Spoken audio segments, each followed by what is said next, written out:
Skye Squad, we are back in the building and we got to talk basketball wives season. What is this? 11, episode 19. Okay, because y'all know they do the A and the B season. Clearly, we're in the B portion of season 11. I don't like that. And I know, honestly, I believe it's the network's way of saving money so they don't have to give these ladies the seasonal pay bump. But baby, it's confusing for us people that's got to recap it. Okay, like where are we at? Like what season is this? What season are we in?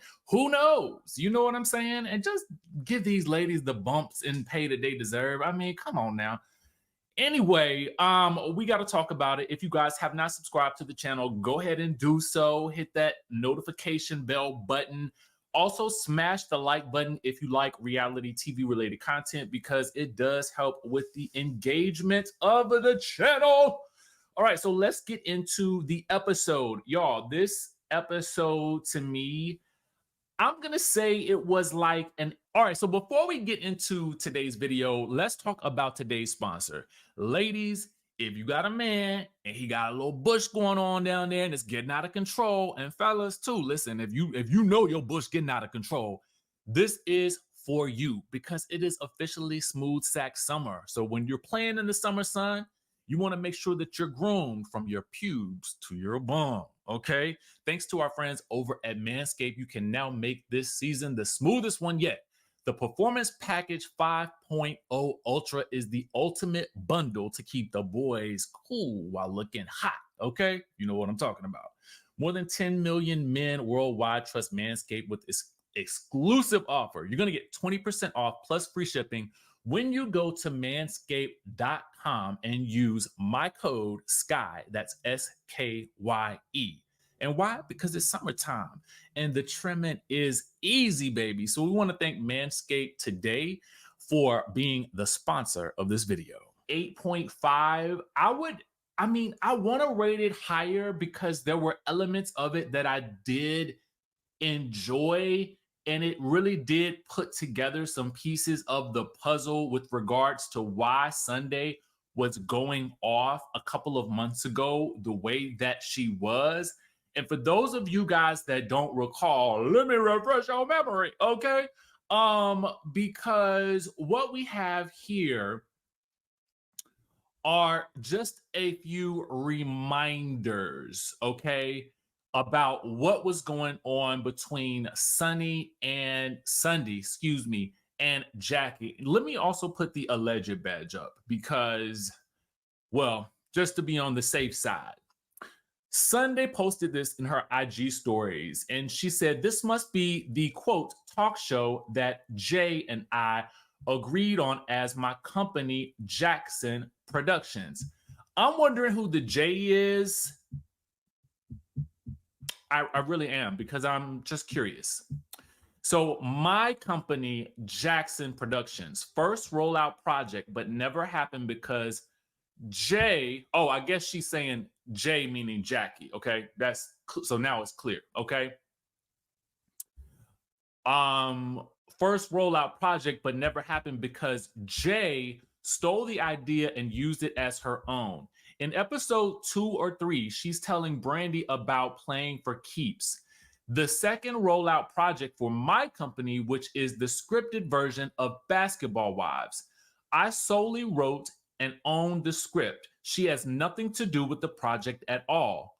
Once Jay told me that I was allegedly being blocked from the show, I pleaded with her to cover something else and even suggested a new makeup line, a new wine. She agreed it was best since I wouldn't be there to help navigate the, quote, talk show. All for her to had been filming it behind my back the entire season. It seems that I was being blocked by none other than the person attempting to steal my business on national TV. My rants have and always will be about me protecting my bag and my business. She doesn't get to go on national TV and blatantly steal from my family's plate as if these businesses belong to her. I worked way too hard to get here, hence why my attorney is on speed dial for Miss J. So let me give you guys a little bit of, my limited understanding of what they're going through based on my experience in my own mentorship. So for those of you guys that don't know, I am in a screenwriting mentorship with Megamind Media. So if you guys are not familiar with who that is, they have recently just worked with Mona Scott Young. They've worked with Vivica Fox. They've worked with a variety of people to produce scripts, books to film adaptations, as well as movies and scripted projects, right? So you guys know that I love writing, and so that's my thing. So that's why I kind of understand a bit about what she's saying. My question would be for Sunday is, did she and Jackie sign a non-disclosure agreement or some type of agreement that would allow the two of them to work together and protect both entities in the event that something like this were to happen? That would be my first question, because I don't necessarily know if that's the case. Sunday hasn't really given us that bit of intel. And if I were to ever speak with Sunday, I would definitely do an interview with her because I have questions. And for me, it's not for it to be a bashing Jackie session, really just for me to understand the logistics about what was going on behind the scenes and how she came to find out that she was being allegedly blocked from the show.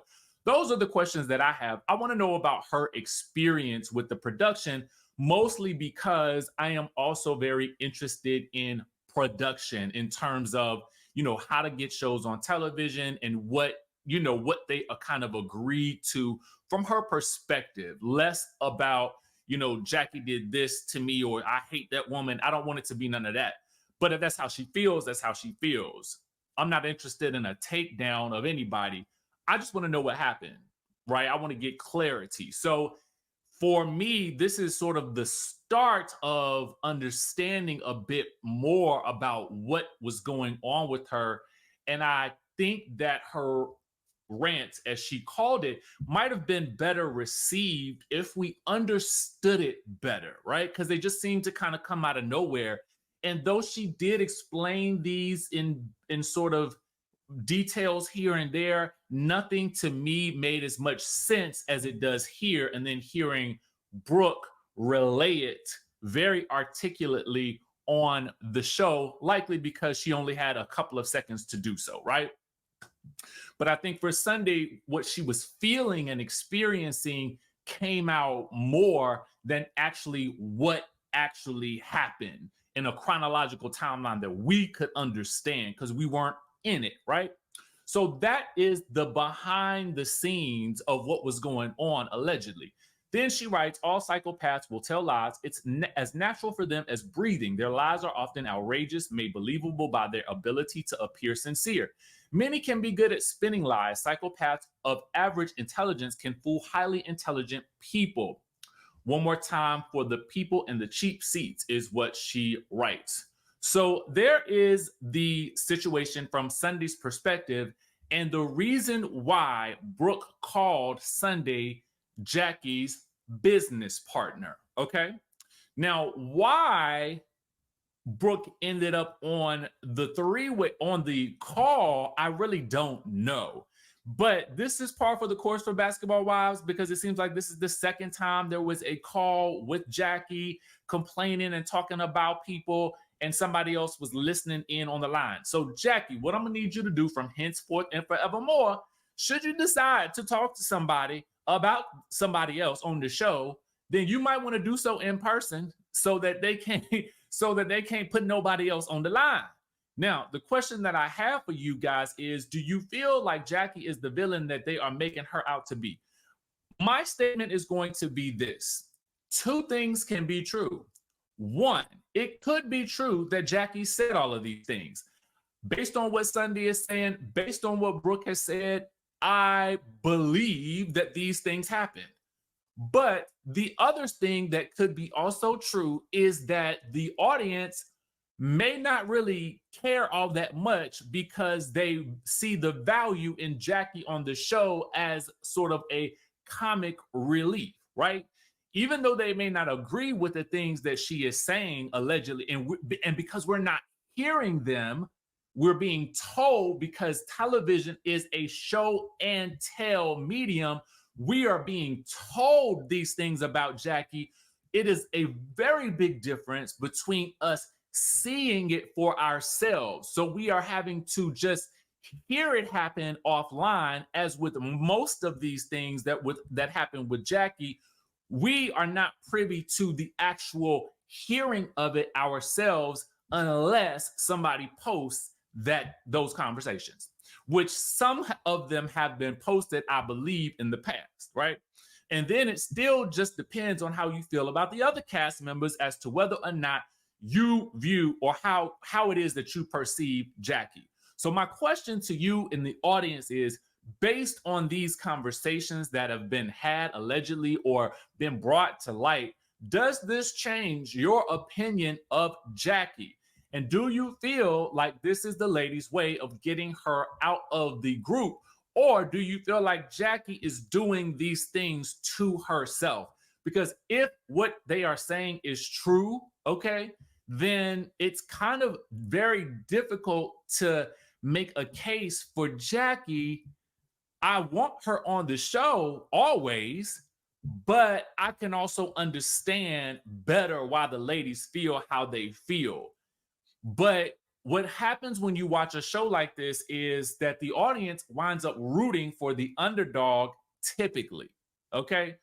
Now, what I will say is some of what was said that Jackie allegedly said, particularly about Brandi, in poor taste. What was said about Brooke, in poor taste.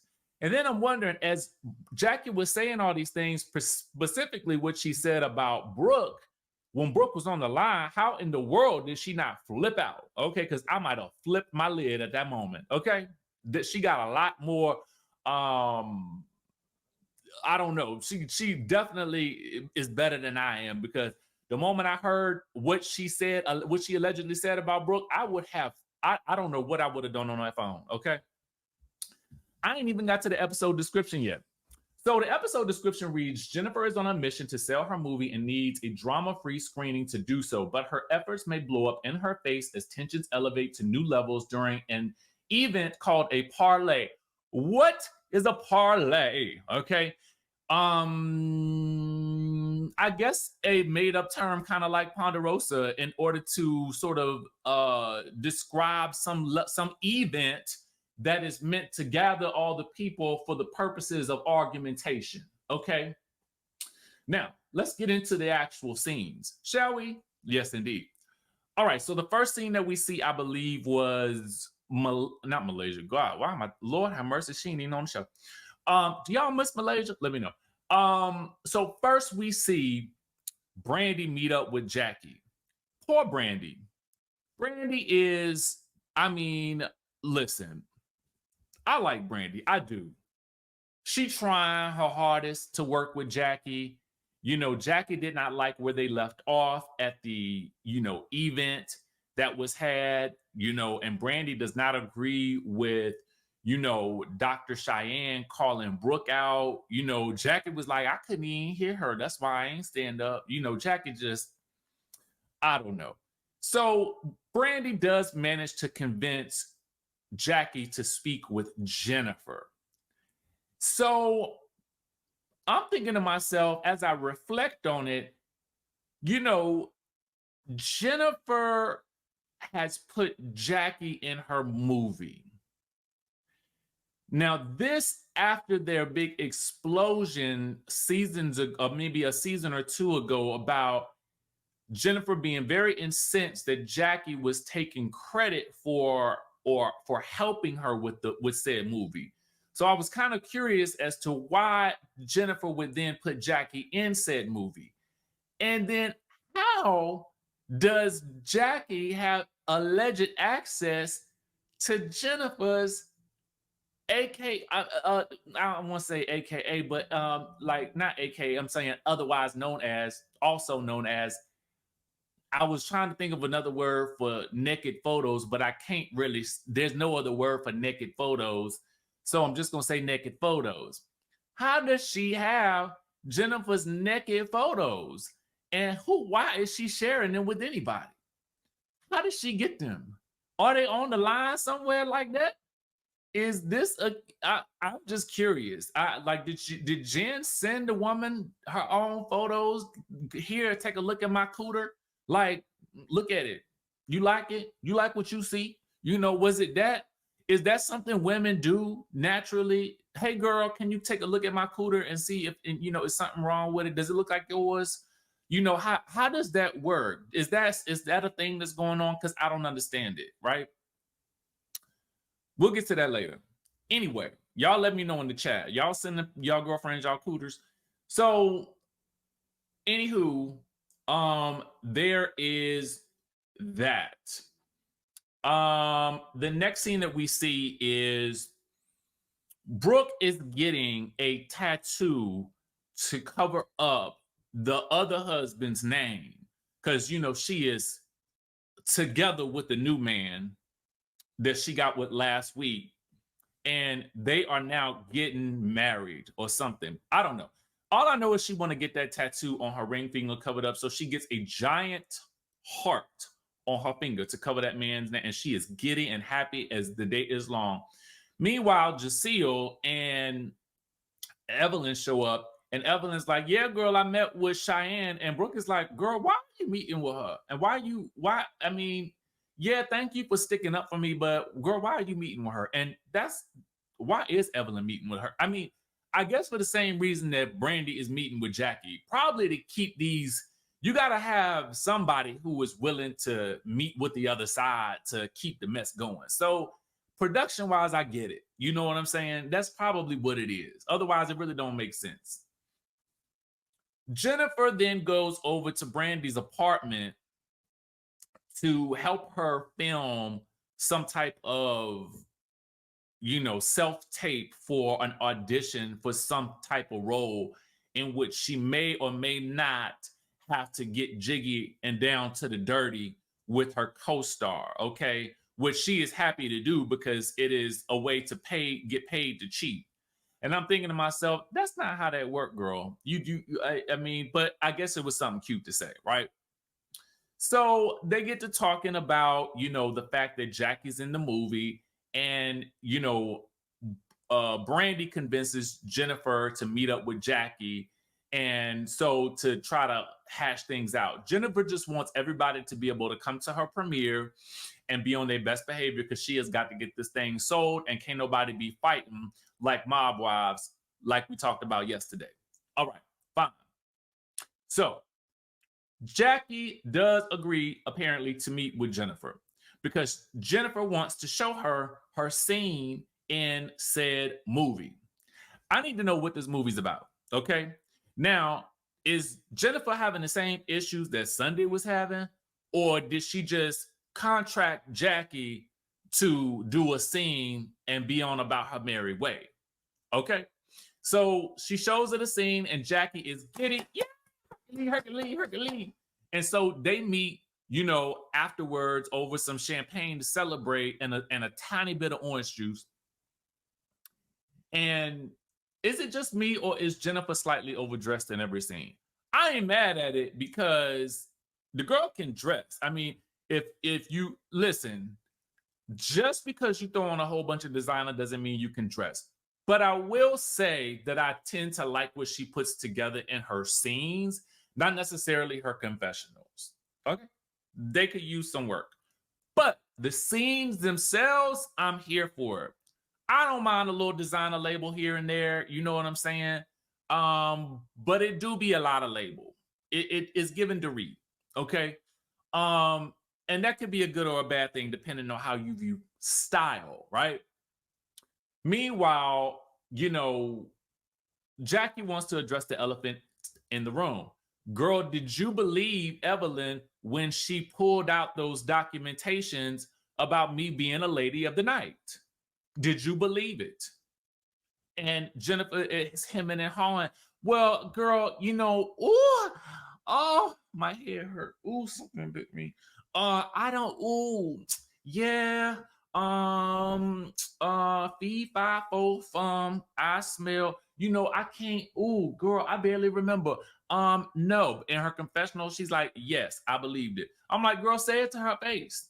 So basically, Jennifer lets her know she's having a parlay, not to be confused with the Ponderosa, and everybody better be on their best behavior. So in order to do that, what we're gonna do is, in order to get everybody on the same page, we're gonna have this parlay so that everybody can come to the premiere and act like they got some sense. But to me, they were able to get together all together under the same space at Dr. Cheyenne's event until Dr. Cheyenne started calling Brooke out unnecessarily. So they can clearly all be in the same space and get along. So, because Jackie just gonna leave. That's it. Parlay, you can't stay. That's it. That's why the thumbnail says what it says. Parlay, you can't stay. Because anytime the scene get too hot, Jackie is out of there faster than Kyle Richards running from the fight in Amsterdam. Okay, if you know, you know. So, Jackie agrees to come to the Ponderosa, the parlay, but she lets Jennifer know, girl, my tongue is lethal, okay? And I'm like, well, prove it. Stay at the event, Jackie. Quit running. Jacille is, her son is there in town visiting with a friend of his, and she is doing the wedding planning. She's getting married in 2 weeks. And I'm like, from the sound of this wedding, it sounds like it's just going to be you and it's going to be like 4 people there. I don't think you should be as distressed about this. If y'all don't just throw on some everybody put on some all white and go on up to the mountaintop in Calabasas or somewhere and get married, like, it don't have to be as stressful as you making it, right? Just from my own experience, trying to do it during the panorama, it was difficult because initially it was going to be a bigger thing, right? But then once it was pared down to simply just a moment on the beach, it was quite, I ain't gonna lie, never mind. It was stressful because I don't know why it was stressful. It was just a little stressful because it was trying to be a situation where we didn't want people to feel pressured to come, but because we knew that it was going to be, it was happening faster than it was gonna happen before. So maybe I do understand it. And to do it all by yourself, I get it, girl. I get it. So I'm not mad at Jacille. I think that she's right to feel how she feels. And planning it by yourself is definitely a lot of decisions to make, even if it's a small thing. So I take that back. All right, so Jennifer meets with Evelyn meets with Jennifer and Brandi in an attempt to get to know Brandi better, to do Pilates, I think it was. So they do the Pilates, and it's so funny how this scene played before we learn about what Jackie had allegedly said about Brandi. But what we see is Jennifer tells the girls that about Christian being, had been being locked up previously. And Evelyn, the investigator, is immediately in her confession like, ooh, do I need to do some investigating? No, I'm going to leave it alone because that's Jennifer's, because Lord have mercy, they're going to go back down another path and be in a decades-long feud again that I don't feel like talking about nor seeing. Okay? But the clincher is when she tells them that he owes restitution. Now, in this moment, she's kind of seeming like she's open to helping him pay that restitution. But I felt like I've seen other interviews where she's kind of saying she's not going to be paying his restitution. Then I thought I saw something online where there was an attorney that broke down everything that had gone on. And then I thought I saw another report where it says something to the effect that the restitution was only $12,000 and not $250,000. I really don't know. And I'm curious as to what it really is and if she really paid or if she's gonna pay. I don't know. It's interesting to me. I'm just trying to figure it out, right? Meanwhile, Brandi, confesses how hard it's been to deal with her relationship in the public eye, knowing that everybody keeps commenting on the fact that the man has cheated on her with 350 women. I don't know why he ever said that on that show, on the Iyanla Fix My Life episode. He never should have said that. To be honest with you, that's a truth that you should probably keep to yourself, or tell her in private, because it will forever live in infamy. Okay. And I don't understand why he didn't think about that beforehand. And I get it. You do that show with the expectation that you're going to be honest. But I mean, it's like being honest. And then it's like, okay, like be honest in private about the number. All right. You could have said, I don't even remember. It was just a few. I don't know. Your definition of a few and my definition of a few could be very, very different. But now that lives on in everybody's minds. But she can't see herself ever leaving him because he was also there with her through the darkest times of her life. So I get why she's still in the relationship, but I wish that he hadn't said it, because now she is the one who has to live with the embarrassment of that number from henceforth and forevermore, because nobody seems to be shaming him. Everybody seems to shame her. So then Evelyn and Brooke get together and they discuss whether or not Brooke is going to come to the parlay, and she does not know. So it is the night of the parlay, and Jennifer has set the table for all the main cast members. That would be Evelyn, Brandi, Jackie, herself, Brooke, and Jacille. So all the girls show up, but surprise, surprise, Jackie has brought Dr. Cheyenne. Brooke has not arrived yet. I didn't even think that Brooke was coming, but Brooke is late. And I wonder what would have happened if Jackie had stayed until Brooke got there. But Jackie hightailed it out of there so fast. And I'm going to tell you why I don't blame her. I'm going to tell you why. As things are about to get started, Jennifer and Jackie kind of get a little snippy with each other. But before we even get there, when Jackie shows up with Dr. Cheyenne, Jennifer sons that woman so hard. She's like, girl, nobody knew you was going to be here. I don't even have a place setting for you. And while we're having this conversation, it would probably be best if you just shut up. Now, she didn't say shut up. I said it. But basically, that's what she told that girl. Just sit there and stay on mute. Keep it mute and cute. Basically, girl, shut your trap. I didn't ask for you to be here. I don't know why you're here. You're an extra at this point. And this ain't even about you. Which I felt like if I was Dr. Cheyenne, I would have been like, I'm here and what you gonna do about it? Okay, I'm not leaving. I ain't going nowhere. Okay, so you're gonna have to deal with it. But Dr. Cheyenne sits there and she shuts on up. Yes, she does. I would have said something just to get on her, just to get under her skin. You won't tell me what to do. Okay, how about that? I can't because production invited me. Now what? And it's the extra seat here anyway. I would have took the extra seat right next to Evelyn. How about that? I got a place setting. So anyway, they must have knew that Brooke was coming because Dr. Cheyenne did not take that seat.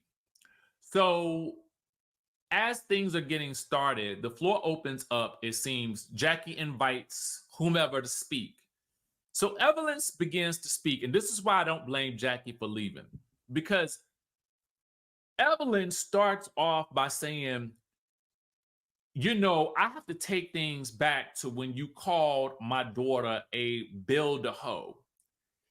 And I was in my mind like, oh, come on now. Like, we cannot go back that far. Y'all have been friends since that moment. Y'all had gotten along. Like, let's not revisit that. That happened seasons upon seasons ago. Now, at that moment, I get why Jackie was like, I'm not doing this. It's beneath me. Okay. And at that point, it devolves into who it was more beneath. Is it more beneath Evelyn or is it more beneath Jackie. So Jackie's like, I'm not doing this. I'm out. Deuces. Now, this is why I don't blame her. Because why are we revisiting this moment that we have tried to move beyond and we have successfully done so? But Evelyn was trying to make a point, and I get the point. What have I done to you to make you want to slap me? She should have simply started there versus going back into the past and revisiting that moment, because now it just looks like you're looking for an excuse to have a reason to be mad at Jackie, which you should have simply said, we have worked through our issues. We were in a good place. What would make you say you wanted to slap me? Simply say that. But it's a turnoff to me, to the audience, when it feels like you're about to revisit something that everybody has moved beyond, that happened seasons upon seasons upon seasons ago. So now there's no point, there's no hope for resolve, because Jackie and her shadow, Dr. Cheyenne, have decided to leave. As they leave, Brooke arrives, okay? And Brooke has all the tea from Sunday. Brooke has been on the other end of the line while Jackie has been having conversations about each of the ladies. She cannot stand the sound of Jacille's voice, okay? She hates Evelyn and Shaunie. And I'm gonna say all of these things are alleged, but this is what Brooke is saying she heard out of Jackie's own mouth.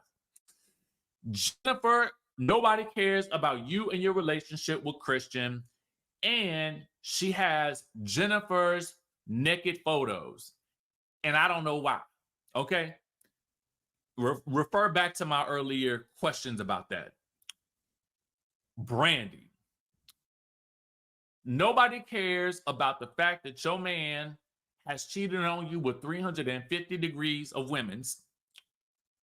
And the most hurtful part of it was that Brandi can't have kids because of Brandi's health issues, her past health issues. And I guess she was saying that nobody cares about that either. That is allegedly what that came from Brooke, not me, okay? Brooke said that came from Jackie's mouth. Brooke also then says that Jackie said that Brooke's daughter passing has turned Brooke into an evil person, which somebody passing does change, right? But it's still not something you should ever say. Like, it is just taboo, okay? Especially knowing what Brooke has been going through and what Brandi has gone through. And Brandi is really hurt because she has been really the person who has been trying her best to include Jackie, to understand Jackie, to nurture a relationship with Jackie. And so next week, we are going to see Big Mama Shaunie come in and have to regulate or not.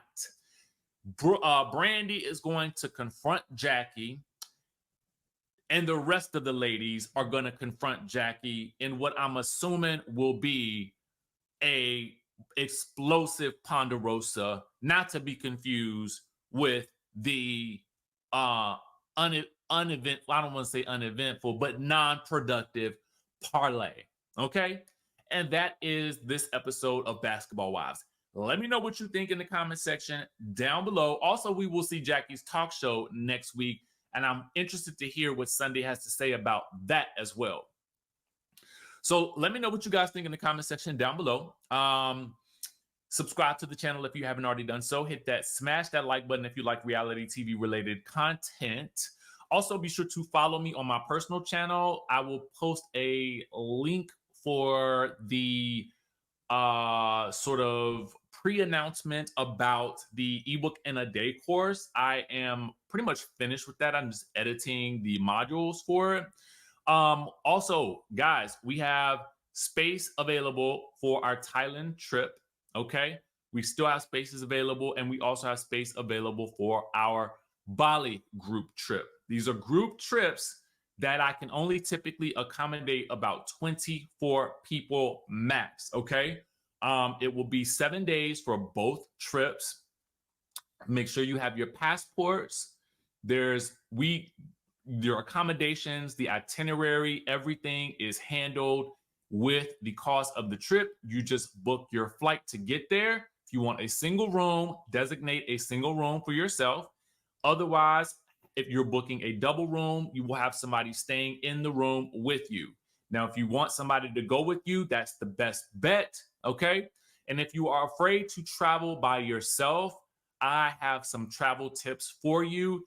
And if you watch this video right here on my personal channel, I can show you how you can book overseas flights for less than $200. Okay, so I got it all down pat for you. All right, travel is the thing that I love the most. Okay, outside of my family and my people, you know, and y'all, you know what I'm saying? So I do want to take you guys with me as I travel to these places overseas, some of them for the first time. Okay. So if you are interested in hopping on board this Travel Express, definitely tap into the links in the video, okay?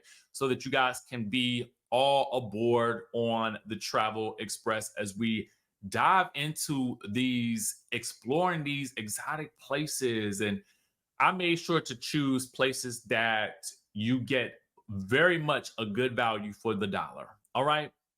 So be sure to tap into all of those. Every link will be in the description of this video so you can get all the information for anything that you're interested in. And for those of you guys who are interested in investment opportunities in Africa, I will have something special coming for you as well too for 2025. All right. So keep your eyes peeled and I will catch you in the next video.